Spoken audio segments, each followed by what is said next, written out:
Greetings and salutations, Tube Dwellers. This is your host, the Mad Bag, with more Starcraft 2. This game will be from my secondary account, and it will actually be from quite a while ago when my secondary account was still technically in Platinum. As you can see, it is going to be a Terran versus Zerg, highest Templar against Maximus Mind. I will be the Terran player. I know I haven't played Terran lately. I actually haven't played Terran on this account since I made it into Diamond. Also note that this game is not commentated first person, so I recorded this game when I played it. I actually played it, oh geez, it was more than a month ago at this point. It was in Season 3 still, and it's already Season 4.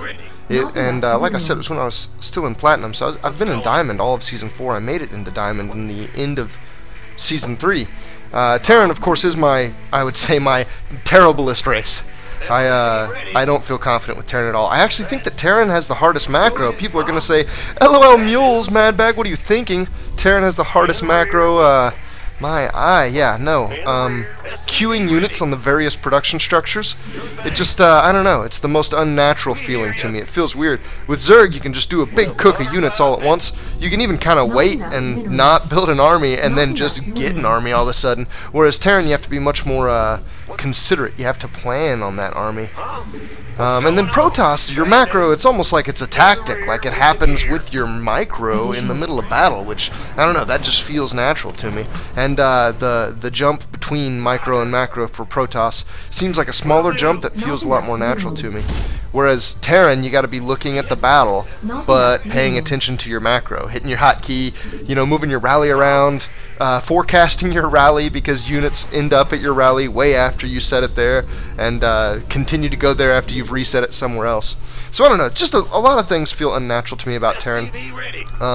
But this will be a Terran game. I hate excluding them. At one point in time I played random. I still play random in team games. And, ooh, I didn't get to block the hatch. He got a 15 hatch down, obviously, by the timing. A 15 hatch comes down at about 2:15. A 14 pool comes down somewhere right around the 2-minute mark, maybe like 2:05 or something. Given that he 15 hatched, his pool will probably be down a little bit later. Looking at the mini-map, it looks like I see a little box on top of his main hatchery, so it looks like he's got his pool down. I don't know the exact timing on that. I want to say around 2:35, but I could be wrong. I guess that depends on whether or not they go back up to a 15th drone, or if they just stay at the 14 that the 15 hatch caused them to drop down to. So I really want to see his gas timing. I haven't seen him drop the gas yet. A lot of times Zerg will drop that gas right after the SCV leaves. They like having Zergling speed against a Terran, and see, there the gas is. Coming in on the second time, gets it. Sometimes seeing that gas will indicate that they plan on doing some kind of baneling pressure early. A lot of Zergs like to do a baneling pressure right as the Terran tries to expand. Some Zergs will I don't know, even try to just be super aggressive and bust you on one base. Generally they won't do that if they've taken an expansion. If they do that, it's because you blocked their expansion and they feel delayed or something, I don't know. I've seen it a few times. Not necessarily saying it's the best, but that doesn't mean it won't happen. Not every player plays the best game. Some players play a tricky game. You got to be aware of and watch out for that stuff too. That is the second drone of his I've killed. I would call that a scouting drone, but that one more like just followed my SCV. That's more of like a forgotten drone. And 3 Marines can kill the number of lings you normally see Zergs produce, which is anywhere from 2 to 6. 3 Marines, I would say, can even kill 6. It kind of depends on your stutter step, though. So, of course, now that I've got those 3, I'm going to move out and make sure he builds more lings than just that first 2 to 4. And I've gone 2 gas. I've gone 2 gas really quickly, and I have a bunker out front indicating that I want to expand, but that's not coming yet. I'm doing 1-1-1 Destiny Cloudfist build straight up to a starport. So there's the 6 lings that I told you about, and there's the stutter step that I told you about. Now he is getting a spore crawler, and I imagine he has queens, so I can't really do anything with those Marines, but it might kind of scare him. If he's not seasoned enough, he might build some Zerglings that he doesn't need to build right now, because he definitely doesn't need any more Zerglings. He should be building nothing but drones through here. Now it looks like I am planning a follow-up expansion real quick to this, to whatever it is I'm doing here, this 1-1-1. And I've got the Hellions coming out. I actually only brought 1 Hellion out, and that's a tech lab that I'm putting on that factory. So it looks like I'm looking for a really fast Banshee follow-up. And I'm probably just using the Hellion. Yeah, the Hellion's actually sitting at his 3rd base right now. So I'm just going to use that to block him from going extreme macro. And it looks like I'm doing some Banshee play. Now I've got the gas set up to do a Cloak Banshee play. Let's see if it goes that route. There's the Banshee. I have so much gas right now. I actually got that second refinery a little bit early, even if I'm planning on doing Banshee play here. I'm scouting around. It looks like I'm looking for tricky plays. I'm looking for a ninja expand. I'm hitting expansions that he normally wouldn't go to right off the bat. But you never know. Especially, I think as you get lower in the leagues, it's more common that you see kind of illogical plays. So you should be more aware of and watch more for... I guess what I'm saying is you should use logic less when you're ruling out what the enemy could and couldn't be doing.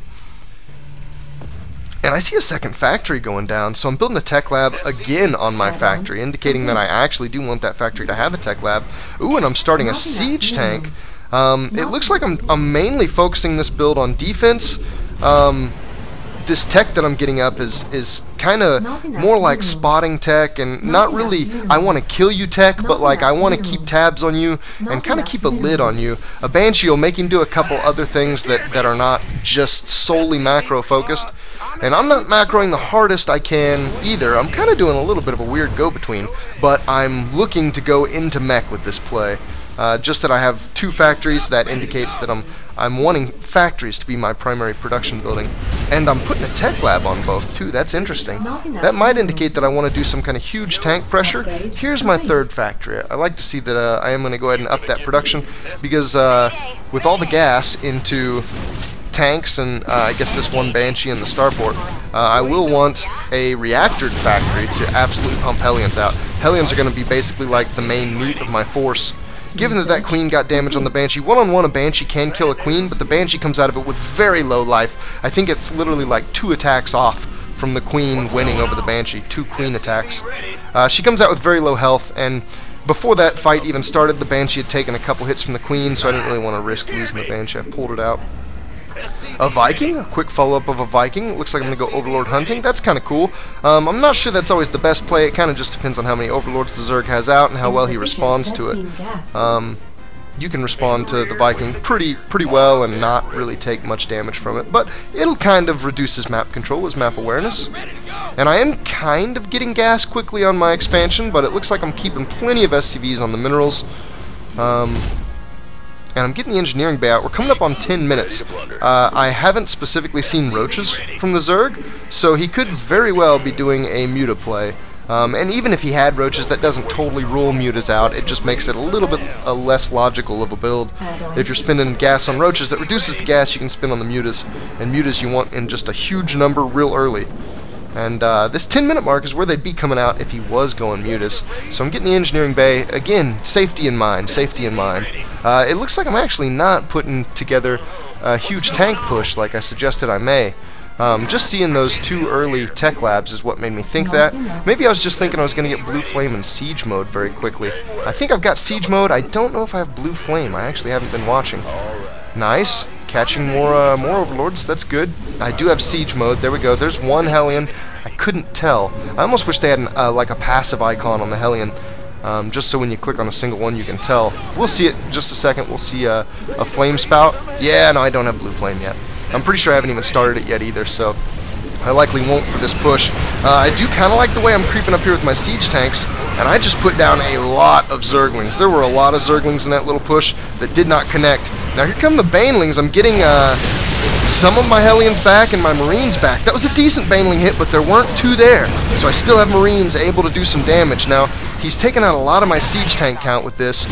Banelings force all the forces except for siege tanks to run, so then Zerglings can sit there and focus your siege tanks. And it looks like, oh yeah, he's got enough to just put my push down. So great defense by him, and just by how much it took out of him, how slowly he defended that fight, I know that he was very narrow on defending it, which means that he built a lot of drones. That is actually a terrible thing for me. A Zerg that narrowly defends your pushes is likely getting ahead of you in the macro game, and that's a dangerous prospect. So it looks like I'm going to keep some pressure on here. Now, that may or may not be a good idea. Oh god, he's got so many Zerglings. That tank is not going to stand.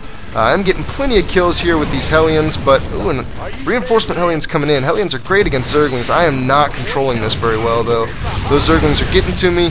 Oh, Terran control with macro. And you see, just trying to focus on my control, where my money's gone. I'm now sitting on spoiled college boy level trust funds.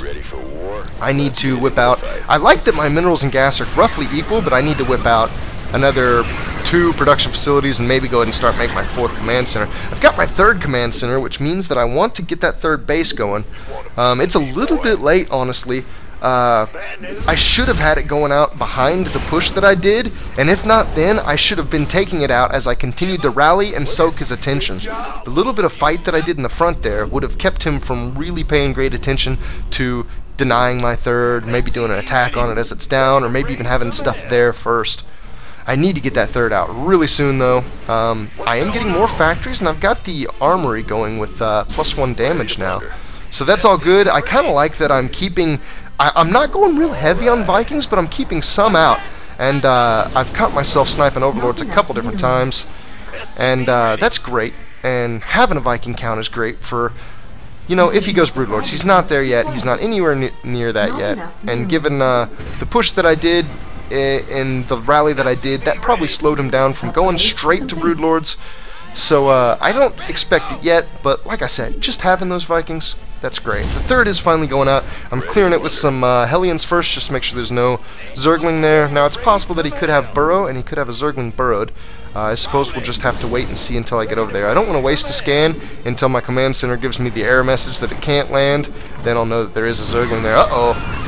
And it looks like he is going to time this pretty well. He's going to come in on my 3rd with a small pack of Zerglings. Finally getting Blue Flame. I just now started it. Holy crap, that's so late. I totally... that's not intended timing at all. That is just poor play on my part. And, oh my god, the pack of Zerglings. He kind of sent a scout force at first. And honestly, it did its job well, but oh man, he's looking to deny it now. And here comes my transfer. Oh, I instantly have to send my transfer back. The Hellions that I had down there died. The command center's taking a ridiculous amount of damage. Oh, don't tell me I'm gonna just let it die. Come on, what am I doing here? There we go. And I start building SCV. That's not what I want. There we go, lift off. I'm gonna keep it alive. That is paramount right now. And it looks like I'm numbering up my forces. Oh, nice. Banshee up to 5 kills. That's decent. This is actually the first Banshee that I made. It didn't get basically any damage done in the beginning, but it's doing alright now, and it had enough health when it started that battle with the Queen that I'm pretty sure it's going to beat the Queen. And sit there and do some damage to the Spire. That's not ideal. She's up to 6 kills, though, counting that Queen. And let's see if I can see. I bet it's 7 or 8 now. I queued her up across a couple drones. I would expect his defense against the Banshee to be arriving any second. Oh, and yeah, sure enough, she went down. I didn't get to see the final kill count, but I'd put it in the 7 or 8 range, which is awesome. Eventually, that Banshee paid for itself. If you keep it alive, it's almost certainly going to do that. I was trying to harass his 4th. He kind of ninja'd the 4th. You would normally expect the Zerg to take the 4th on the left side of the map down there, but he didn't like that. He went with the right side. Oh my god, he's coming in with a lot of Zerglings. My Blue Flame could not have been better timed, and I took almost no damage there. I lost some Hellions, I lost a lot of health on a Thor, but health can be repaired. It does cost minerals and gas, but it can be repaired. The Thor is still alive. I didn't lose any tanks. I lost so little. I needed that, because so far, all the combat that I've engaged in with this Zerg has been kind of a wash.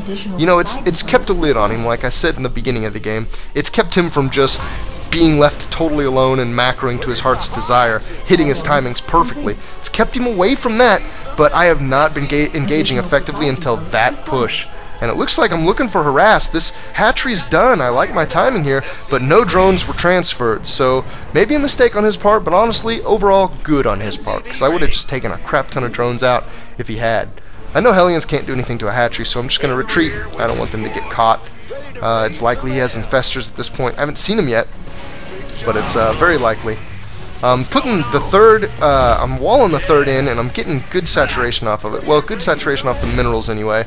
And honestly, I'm not spending my gas well enough to want to slap those refineries down immediately. Ooh, and a sensor tower, I like that.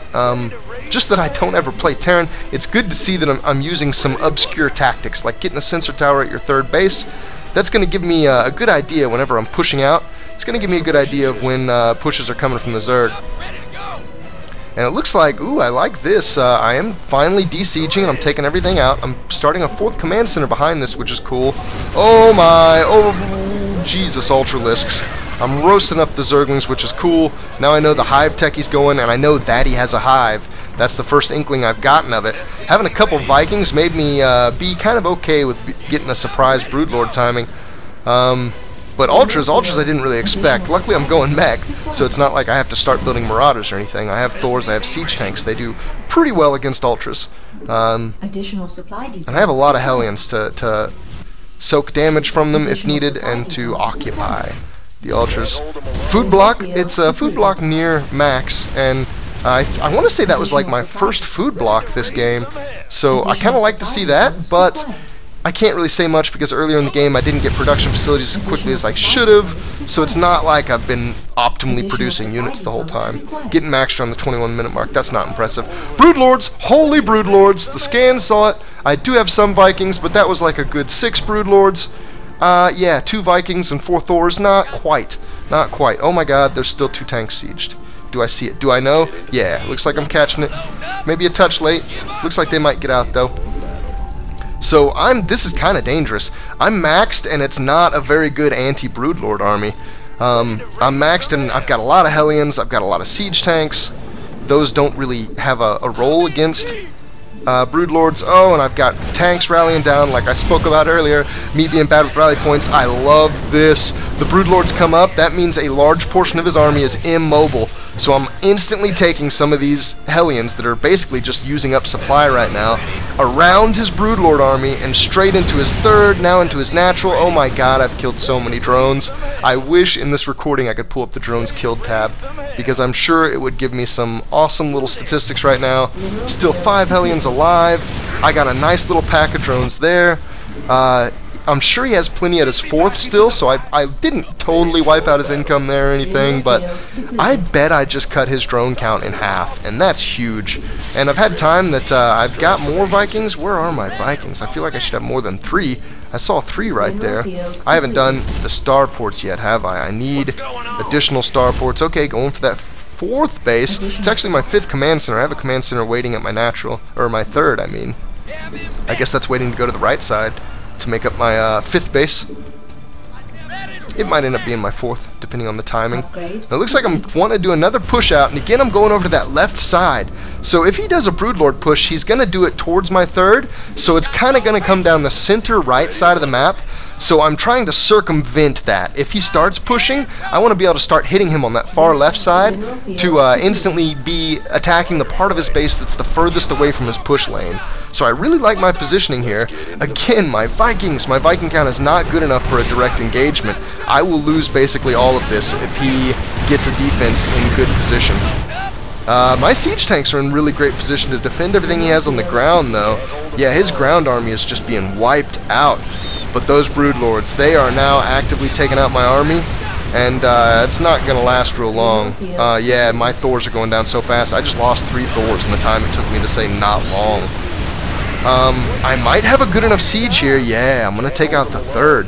Now that's good, because I'm going to lose basically all of my army. I'm banking a lot of money, and I have decent production facilities. You can see the 7 factory down there and 1 starport. Decent production with this bank to get my army back in action. I'm staying at 150. I actually still have some army down there. His Broodlords are taking a while to chew through all those mechy hit points. But I did take out the 3rd, so he is probably on 2-ish base income. Oh my god, 5 starports. I just now put down 5 additional. Was that additional? I think I put down 4 totaling 5, because I already had 1. So I'm serious about dealing with these Broodlords now.